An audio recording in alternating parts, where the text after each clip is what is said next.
بڑی اہم چیز ارشاد فرمائی، جو اپنی شرمگاہوں کی حفاظت کرنے والے ہیں، جو زنا سے حفاظت کرنے والے ہیں، جو زنا سے دور رہنے والے ہیں، وہ کامیاب ترین مومن ہیں۔ اللہ کے حبیب صلی اللہ علیہ وسلم نے ارشاد فرمایا کہ آنکھوں کا بھی زنا ہوتا ہے، اور آنکھوں کا زنا کیا ہے؟ نظر۔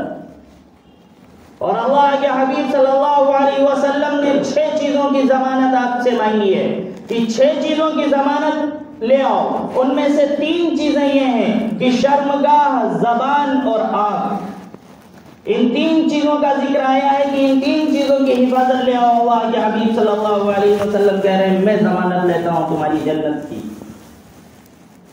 اور میرے عزیزوں، میرے بھائیوں، میرے پیاروں، زنا عام ہو گیا ہے، مسلمانوں کے اندر زنا عام ہو گیا ہے۔ اور یاد رکھیے زنا ایک قرض ہے۔ اگر کسی مرد نے کسی کے ساتھ زنا کیا ہے تو وہ گویا ایک قرض دار ہے، اس کا زنا اس سے قرض کے طور پہ لیا جائے گا، چاہے اس کی بہن کے ساتھ، بیوی کے ساتھ، بیٹی کے ساتھ، ماں کے ساتھ، کسی نہ کسی کے ساتھ اس کا زنا لیا جائے گا، اس کا قرض کی ادائیگی ہوگی۔ کون برداشت کرے گا کہ ہماری ماں اور بہنوں کے ساتھ زنا کیا جائے؟ اس کے لیے میں تو اس چیز کا ذمہ دار مردوں کو ٹھہراتا ہوں۔ آپ اپنی نگاہوں کی حفاظت کر لیجئے، آپ اپنی شرمگاہوں کی حفاظت کر لیجئے، آپ اپنے شہود پر کنٹرول کر لیجئے۔ دیکھیے ہماری مائیں اور بہنیں کس طریقے سے حفاظت سے رہتی ہیں۔ اور دوسری چیز، 5 وقت کی نماز تو نماز ہے، تہجد بھی زنا کو کم نہیں کر سکتا ہے۔ زنا کو اگر کوئی چیز کم کر سکتی ہے تو بالغ ہوتے ہی اپنے بچوں کا نکاح، بالغ ہو جائے بچوں کا نکاح کر دیجئے۔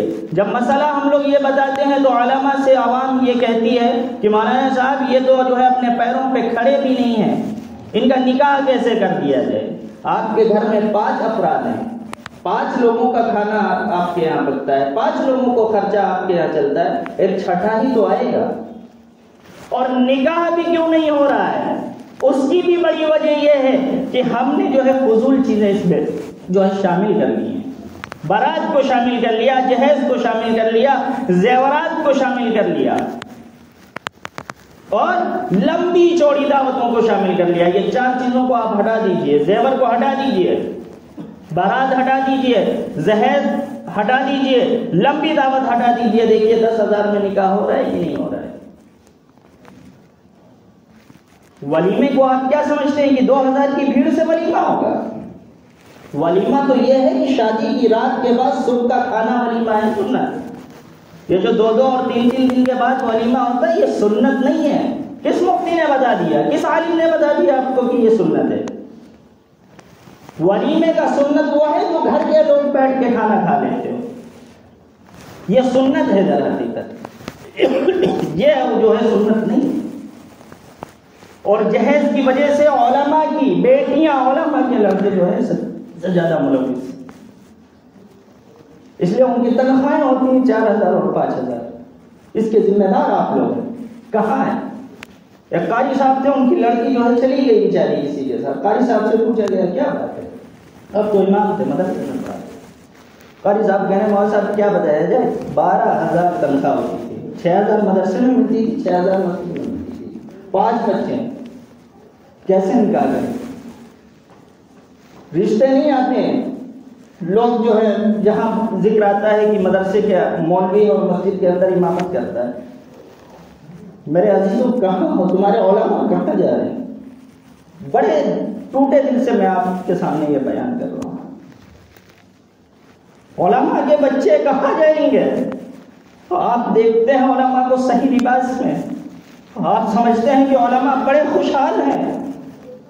علماء کے درد کو دیکھیے جا کے، کس درد میں آپ 10,000 تو جو ہے اپنے بچے کی جو ہے فیس بھرتے ہیں اور وہ 10,000 میں پورا خرچ برداشت کرتے ہیں، 5 6 بچوں کو پالتے ہیں۔ آپ کے اندر درد ہوا جا کے کسی عالم سے پوچھو جا کے کہ مولانا صاحب دن کا کھانا کھایا تھا، شام کا کھایا کہ نہیں کھایا؟ کہاں مر گئی غیرت؟ کہاں چلی گئی غیرت؟ جس قوم کے علماء روئیں گے وہ قوم برباد ہو جائے گی۔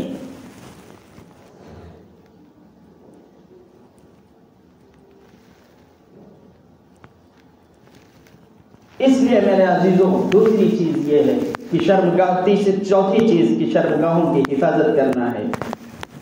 اللہ تبارک و تعالیٰ کہنے سے زیادہ عمل کی توفیق عطا فرمائے. تین چیزیں جو ہیں عزیزوں میں جو انشاءاللہ بیان ہوں گی. وآخر دعوانا الحمدللہ.